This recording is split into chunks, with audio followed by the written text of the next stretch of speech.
I really identified with this film. I thought the themes were universal. What did you identify with about your character, and what was most challenging? I think what was most challenging with Billy was having to deal with something that I, as Nora, am preparing myself for, which is losing my grandma. I also think that there was something very like easy about it because I know what it's like to go back home, right? I know what it's like to feel like an outsider here. I know what it's like to meet your family there and not understand them but love them.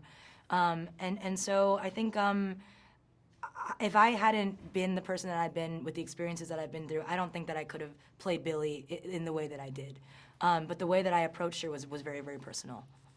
I love the scene of you dancing or exercising with your grandma. Yeah.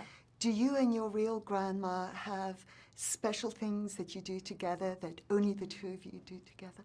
Oh man, yeah, we do.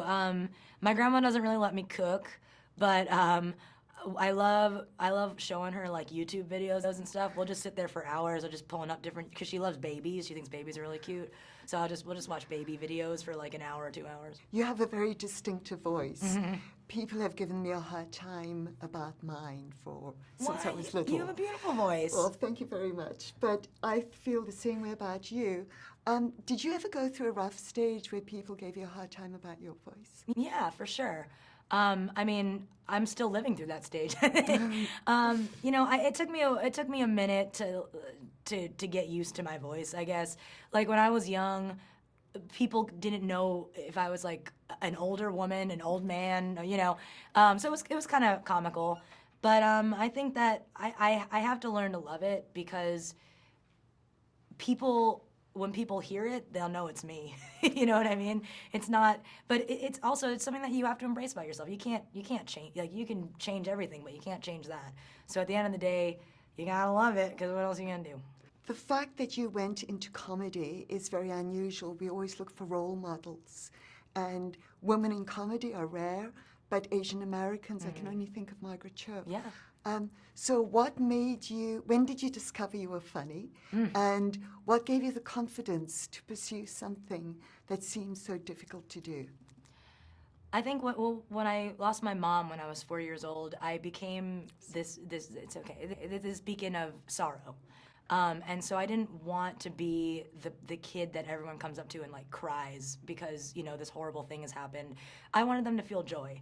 And I think that there's also maybe something even a little deeper that I want to keep things light because I don't want to have to deal with really what was at hand. And I remember when I was 5 years old, I had a whole group of adults just cackling with laughter, and I to this day don't know if they were actually laughing because I was funny or because they felt bad and they were just laughing anyway. But I knew that I loved making people laugh and that I would do anything for a laugh. It's not a selfish kind of thing. It's purely to share, and that's what I loved.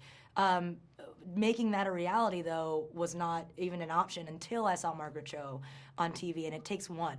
Because when I saw her, you know, at that point, I'd never seen an Asian woman like that with, first of all, so bold, so brash, unashamed, and also with a perfect command of English, which people were surprised that I even talked English in my neighborhood. So it was very important, and I think just seeing that is how much representation matters. Just one, you know.